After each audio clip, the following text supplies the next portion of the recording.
ಶ್ರೀ ಗಣಪತಿ ಶಾರದಾ ಗುರುಭ್ಯೋ ನಮಃ. ಶ್ರೀರಾಮ ರಾಮ ರಾಮೇತಿ ರಮೇ ರಾಮೇ ಮನೋರಮೆ ಸಹಸ್ರನಾಮ ತತ್ತುಲ್ಯಂ ರಾಮನಾಮ ವರಾನನೆ. ಶ್ರೋತೃಗಳಿಗೆ ಶ್ರೀಮದ್ ವಾಲ್ಮೀಕಿ ರಾಮಾಯಣದ ಅಯೋಧ್ಯ ಕಾಂಡದಲ್ಲಿ ಶಿಲ್ಪಿಗಳಿಂದ ಅಯೋಧ್ಯೆಯಿಂದ ಗಂಗಾ ನದಿಯವರೆಗೂ ಸುರಮ್ಯವಾದ ಶಿಬಿರಗಳ ಮತ್ತು ವಾಪಿ ಕೂಪಗಳಿಂದ ಯುಕ್ತವಾದ ಸುಖದಾಯಕಗಳಾದ ರಾಜಮಾರ್ಗಗಳ ನಿರ್ಮಾಣ ಎಂಬ 80ನೆಯ ಸರ್ಗಕ್ಕೆ ಸ್ವಾಗತ. ಅಥ ಭೂಮಿ ಪ್ರದೇಶಜ್ಞ ಸೂತ್ರಕರ್ಮ ವಿಶಾರದಾಃ ಸ್ವಕರ್ಮಾಭಿರತಾಶ್ಚೂರ ಖನಕ ಯಂತ್ರಕಾಸ್ತಥಾ ಕರ್ಮಾಂತಿಕ ಸ್ವಸ್ಥಪತಯ ಪುರುಷ ಯಂತ್ರಕೋವಿದಾಃ ತಥಾ ವರ್ಧಕಯಶ್ಚೈವ ಮಾರ್ಗಿಣೋ ವೃಕ್ಷತಕ್ಷಕಾಃ ಕೂಪಕಾರ ಸುಧಾಕಾರ ವಂಶಕರ್ಮ ಕೃತಸ್ತಥಾ ಸಮರ್ಥ ಯೇ ಚ ದೃಷ್ಟಾರಃ ಪುರತಸ್ತೆ ಪ್ರತಸ್ಥಿರೇ. ನೆನಪಿರಲಿ, ಪ್ರಜೆಗಳು ರಾಜನ ಮಾತಿಗೆ ಅನುಮೋದಿಸುವಾಗ ಪ್ರಜೆಗಳ ಮನಸ್ಸಿನಲ್ಲಿ ಏನಿದೆ, ಪ್ರಜೆಗಳ ಆಶಯವೇನಿದೆ, ಅದಕ್ಕೆ ತಕ್ಕಂತೆ ರಾಜನು ಸ್ಪಂದಿಸುತ್ತಿದ್ದರೆ ಅದು ನಮ್ಮ ರಾಜಕೀಯ ನಾಯಕರೇ ಇರಲಿ ಅಥವಾ ಅಂದಿನ ರಾಜರೇ ಇರಲಿ, ಅವರ ನಡುವೆ ಅವರ ಚಿಂತನೆಗಳಲ್ಲಿ ತಾಳಮೇಳವಿದ್ದರೆ ಮಾತ್ರವೇ ಕೆಲಸಗಳು ಕೂಡಲೇ ಆರಂಭವಾಗುತ್ತದೆ.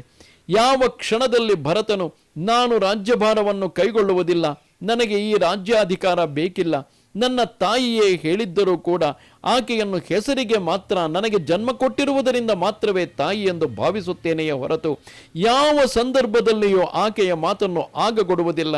ನಾನು ಈಗಲೇ ಕಾಡಿಗೆ ಹೊರಟು ಶ್ರೀರಾಮನನ್ನೇ ಕರೆತಂದು ಆತನಿಗೆ ರಾಜ್ಯಭಾರವನ್ನು ವಹಿಸಿಕೊಡುತ್ತೇನೆ.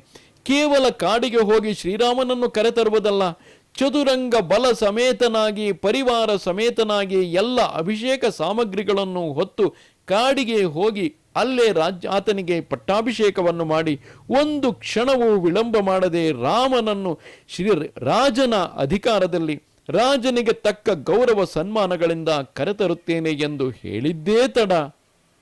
ಕೂಡಲೇ ಶಿಲ್ಪಿಗಳು, ಕೂಡಲೇ ಅದಕ್ಕೆ ಯೋಗ್ಯವಾದ ಜನರು ಕೂಡ ಕಾರ್ಯಪ್ರವೃತ್ತರಾಗುತ್ತಿದ್ದಾರೆ.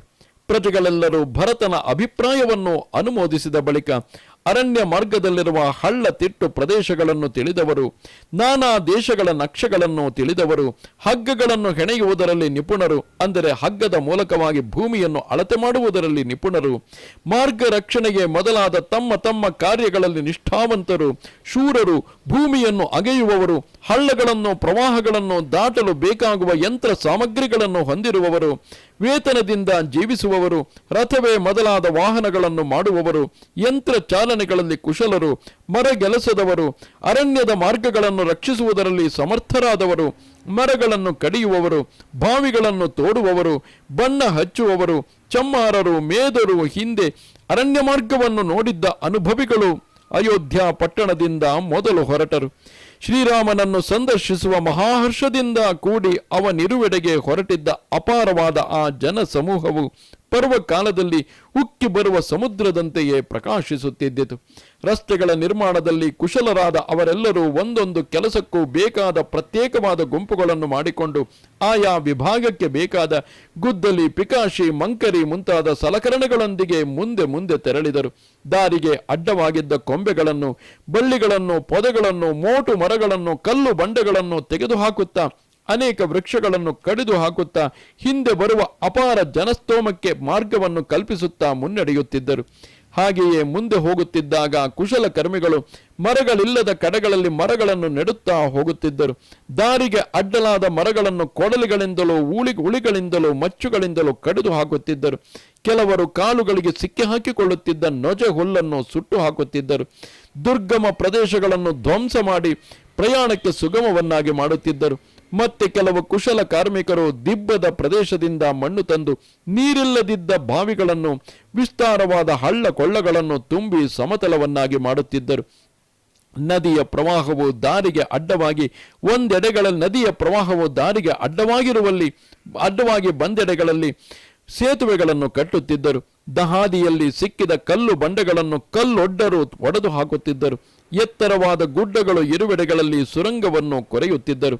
ಕೆರೆ ಕಟ್ಟೆಗಳನ್ನು ಕಟ್ಟುವುದರಲ್ಲಿ ಕುಶಲರಾದ ಕಾರ್ಮಿಕರು ಹರಿಯುತ್ತಿದ್ದ ನದಿಗಳಿಗೆ ಆಣೆಕಟ್ಟೆಯನ್ನು ಕಟ್ಟಿ ಹೆಚ್ಚು ನೀರು ನಿಲ್ಲುವಂತೆ ಮಾಡುತ್ತಿದ್ದರು. ಹಾಗೆ ತಡೆ ಹಾಕಿದ ಜಲಾಶಯಕ್ಕೆ ಸೋಪಾನಗಳನ್ನು ಕಟ್ಟುತ್ತಿದ್ದರು.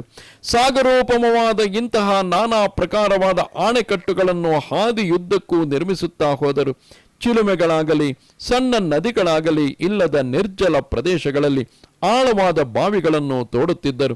ಸರೋವರಗಳನ್ನು ಕಲ್ಪಿಸಿ ಅವುಗಳ ಸುತ್ತಲೂ ಸುಂದರವಾದ ವೇದಿಕೆಗಳನ್ನು ಕಲ್ಪಿಸುತ್ತಿದ್ದರು. ಆಯಾಸವಾದಾಗ ವಿಶ್ರಮಿಸಿಕೊಳ್ಳಲು ಮಾರ್ಗದ ಎರಡು ಬದಿಗಳಲ್ಲಿಯೂ ನೆಲಕ್ಕೆ ಗಚ್ಚು ಹಾಕಿ ಭದ್ರಪಡಿಸಿ ಮೇಲ್ಛಾವಣಿಯನ್ನು ಹಾಕುತ್ತಿದ್ದರು. ಹಾದಿಯುದ್ದಕ್ಕೂ ಸುಗಂಧಯುಕ್ತವಾದ ಹೂಗಳಿಂದ ಅಲಂಕೃತವಾದ ವೃಕ್ಷಗಳಿದ್ದವು. ಅವುಗಳಲ್ಲಿ ಮದದಿಂದ ನಿನಾದ ಮಾಡುತ್ತಿದ್ದ ಪಕ್ಷಿಗಳ ಸಮೂಹಗಳಿದ್ದವು. ಅಂತಹ ವೃಕ್ಷಗಳ ಮೇಲೆ ಕುಶಲ ಕಾರ್ಮಿಕರು ಪತಾಕೆಗಳನ್ನು ಕಟ್ಟಿ ಅಲಂಕರಿಸುತ್ತಿದ್ದರು. ಹಾದಿಯುದ್ದಕ್ಕೂ ಗಂಧದ ನೀರನ್ನು ಚಿಮುಕಿಸಿ ಮಾರ್ಗವನ್ನು ಸುಗಂಧಮಯವನ್ನಾಗಿ ಮಾಡುತ್ತಿದ್ದರು. ಬಗೆ ಬಗೆಯ ಸುವಾಸನೆಯ ಹೂವುಗಳನ್ನು ದಾರಿಯುದ್ದಕ್ಕೂ ಚೆಲ್ಲಿದ್ದರು. ಸೈನಿಕರು ಮತ್ತು ಪಟ್ಟಣಿಗರು ಹೋಗಲು ಕಲ್ಪಿಸಿದ್ದ ದೇವಮಾರ್ಗದಂತೆಯೇ ಕಾಣುತ್ತಿದ್ದ ಆ ರಾಜಮಾರ್ಗವು ಬಹಳವಾಗಿ ಶೋಭಿಸುತ್ತಿದ್ದಿತು. ಹೀಗೆ ಮಾರ್ಗವು ನಿರ್ಮಾಣವಾದ ನಂತರ ದಾರಿಯುದ್ದಕ್ಕೂ ಅಲ್ಲಲ್ಲಿ ತಂಗಲು ಶಿಬಿರಗಳನ್ನು ನಿರ್ಮಾಣ ಮಾಡುವ ಕಾರ್ಯವು ಪ್ರಾರಂಭವಾಯಿತು. ಆ ಕಾರ್ಯಕ್ಕಾಗಿಯೇ ಅಧಿಕೃತವಾಗಿ ನಿಯುಕ್ತರಾದ ಕರ್ಮಚಾರಿಗಳು ರಮಣೀಯವಾದ ಪ್ರಕೃತಿ ಸೌಂದರ್ಯವಿರುವ ಮತ್ತು ರುಚಿಕರವಾದ ಹಣ್ಣು ಹಂಪಲುಗಳು ಸಿಕ್ಕುವ ಪ್ರದೇಶಗಳಲ್ಲಿ ಭರತನ ಅಭಿಮತದಂತೆ ಶಿಬಿರಗಳನ್ನು ನಿರ್ಮಿಸಿದರು. ಮಾರ್ಗಕ್ಕೆ ಅಲಂಕಾರ ಪ್ರಾಯವಾಗಿ ಕಾಣುತ್ತಿದ್ದ ಆ ಶಿಬಿರಗಳಿಗೆ ಧ್ವಜ ಪತಾಕೆಗಳನ್ನು ಏರಿಸಿ ಅವುಗಳನ್ನು ಮತ್ತು ಶೋಭಾಯಮಾನವನ್ನಾಗಿ ಮಾಡಿದರು. ವಾಸ್ತುಕರ್ಮವನ್ನು ತಿಳಿದಿದ್ದ ವಿದ್ವಾಂಸರು ಪ್ರಶಸ್ತವಾದ ನಕ್ಷತ್ರ, ಮುಹೂರ್ತ ಮತ್ತು ದಿವಸಗಳನ್ನು ನೋಡಿ ಮಹಾತ್ಮನಾದ ಭರತನಿಗೆ ಬಿಡಾರಗಳನ್ನು ನಿರ್ಮಿಸಿದರು. ಹಾದಿಗಳಲ್ಲಿರುವ ಧೂಳು ಶಿಬಿರದೊಳಗೆ ಬರದಿರುವಂತೆ ಶಿಬಿರಗಳ ಸುತ್ತಲೂ ಕಾಲುವೆಗಳನ್ನು ತೋಡಿದ್ದರು. ಆ ಶಿಬಿರಗಳು ಇಂದ್ರನೀಲ ಪ್ರತಿಮೆಗಳಂತೆ ಕಾಣುತ್ತಿದ್ದು ಸುಂದರವಾದ ರಾಜಮಾರ್ಗಗಳಿಂದಲೂ ಕೂಡಿ ಶೋಭಾಯಮಾನವಾಗಿ ಕಾಣುತ್ತಿದ್ದವು. ಮಾರ್ಗದ ಎರಡು ಕಡೆಗಳಲ್ಲಿಯೂ ದೇವಗ್ರಹಗಳನ್ನು ರಾಜಗ್ರಹಗಳನ್ನು ನಿರ್ಮಿಸಿದ್ದರು. ಎಲ್ಲ ಸೌಧಗಳನ್ನು ಪ್ರಾಕಾರಗಳನ್ನು ತಳಿರು ತೋರಣಗಳಿಂದಲೂ ಪತಾಕೆಗಳಿಂದಲೂ ಸಿಂಗರಿಸಿದ್ದರು. ಅವುಗಳ ಮಧ್ಯದಲ್ಲಿದ್ದ ರಾಜಬೀದಿಯು ಬಹಳ ಶೋಭಾಯಮಾನವಾಗಿ ಕಾಣುತ್ತಿದ್ದಿತು. ಕಪೋತ ಪಕ್ಷಿಗಳಿಗೆ ಆಶ್ರಯಭೂತವಾದ ಗೂಡುಗಳಿಂದ ಕೂಡಿದ್ದ 7 ಉಪ್ಪರಿಗೆಗಳ ಆ ಸೌಧಗಳು ಆಕಾಶದಲ್ಲಿ ಸಂಚರಿಸುತ್ತಿವೆಯೋ ಎಂಬಂತೆ ಕಾಣುತ್ತಿದ್ದವು.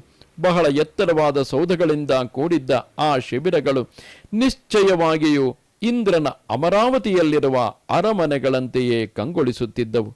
ನಾನಾ ವಿಧವಾದ ವೃಕ್ಷಗಳಿಂದಲೂ ಅರಣ್ಯಗಳಿಂದಲೂ ಸಮಾವೃತವಾಗಿದ್ದ ಶೀತಲವಾದ ಶುದ್ಧೋದಕದಿಂದ ಕೂಡಿದ್ದ ದೊಡ್ಡ ದೊಡ್ಡ ಮೀನುಗಳಿಂದ ವ್ಯಾಪ್ತವಾಗಿದ್ದ ಗಂಗಾ ನದಿಯ ತೀರದವರೆಗೂ, ಏಕೆಂದರೆ ಈಗಾಗಲೇ ಸುಮಂತನು ಗಂಗಾ ನದಿಯ ತೀರದವರೆಗೂ ಅಂದರೆ ಶೃಂಗಿಬೇರಪುರದವರೆಗೂ ರಥದಲ್ಲಿಯೇ ಹೋಗಿ ಶ್ರೀರಾಮನನ್ನು ಅಲ್ಲಿ ಬಿಟ್ಟು ಬಂದೆ, ಗಂಗಾ ನದಿಯನ್ನು ದಾಟಿ ಅವರು ಹೊರಟು ಹೋದರು ಎಂದು ಹೇಳಿದ್ದನಲ್ಲವೇ.